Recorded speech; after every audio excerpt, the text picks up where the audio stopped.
સવારનો નાસ્તો હોય કે પછી સાંજની નાની નાની ભૂખ હોય તો આ રીતે મસાલા પૂરી એક હેલ્ધી રીતે આપણે બનાવીશું.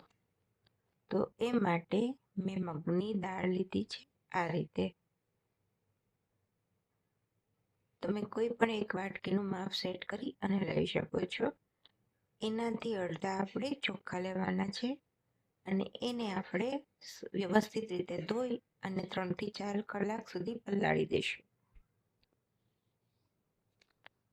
અને પછી આપણે પલાળીને આ રીતે એકદમ ફાઇન પેસ્ટ કરવાના છે.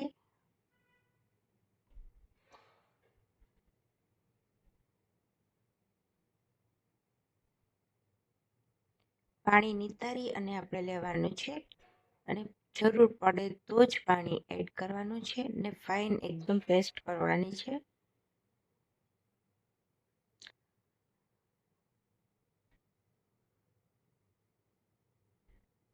હવે આ પેસ્ટને આપણે બાઉલમાં કાઢી લઈશું. હવે એમાં આપણે એડ કરીશું 1 ચમચી આખું જીરું, તીખાન પાવડર, હિંગ, મીઠું સ્વાદ મુજબ એડ કરીશું.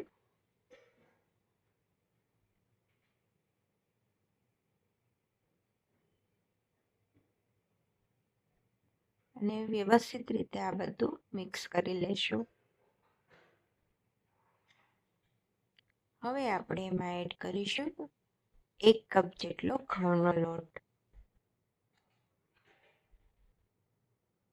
અને ધીમે ધીમે આપણે આને પાણીની તો જરૂર નહીં પડે, પણ આવી રીતે સોફ્ટ લોટ આપણે બાંધી લેશું અને ઉપર થોડુંક તેલ રેગડી અને મસળી લેશું.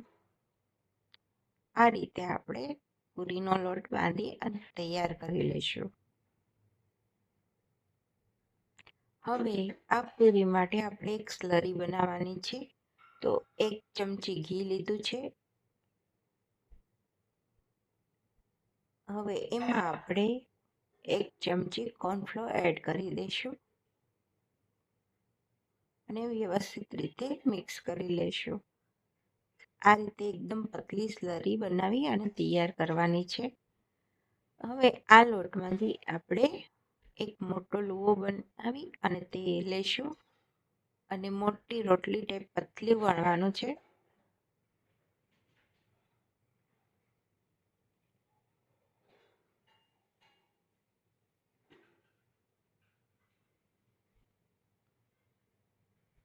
આ રીતે આપણે વણી અને પતલી રોટલી બનાવી લઈશું. આવી રીતે આપણે એક હારે 4 રોટલી બનાવીશું.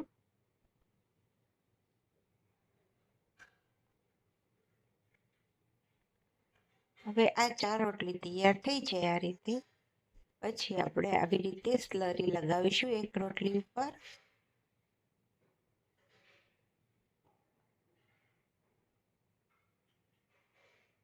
એની ઉપર આપણે બીજી રોટલી મૂકીશું અને આવી રીતે આપણે સ્લરી પાછી લગાવીશું.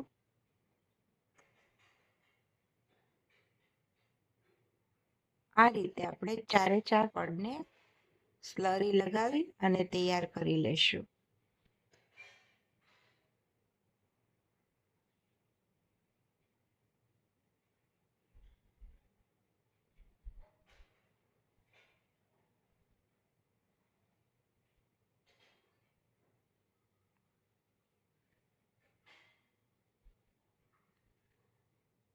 હવે આપણે આ રીતે રોલ એકદમ ટાઈટ વાળવાનો છે.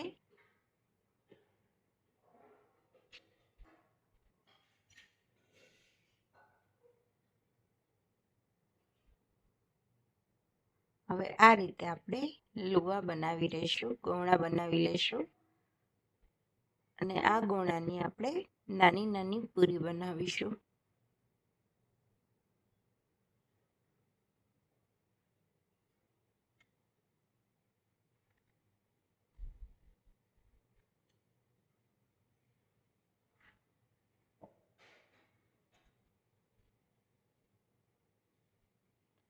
આ પૂરી આપણી એકદમ પડવાળી અને ક્રિસ્પી બને છે.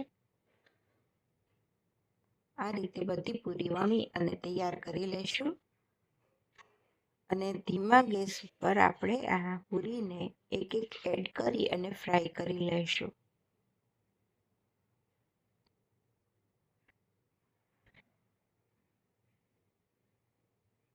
તમે આ રીતે ક્યારેય પૂરી બનાવી છે કે નહીં એ મને જણાવજો.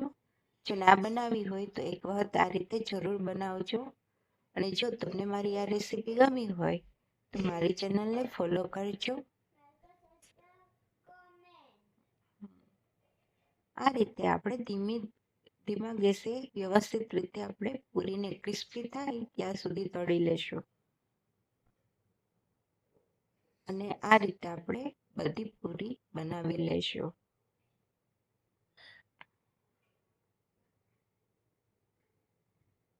તમે જોવો છો કે કેવા સરસ પડ આપણા બની અને તૈયાર થયા છે પૂરીના.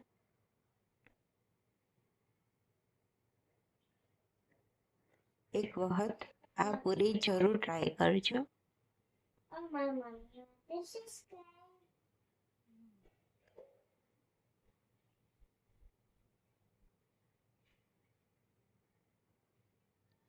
નવી રેસીપી સાથે ફરી મળીશું. આવજો.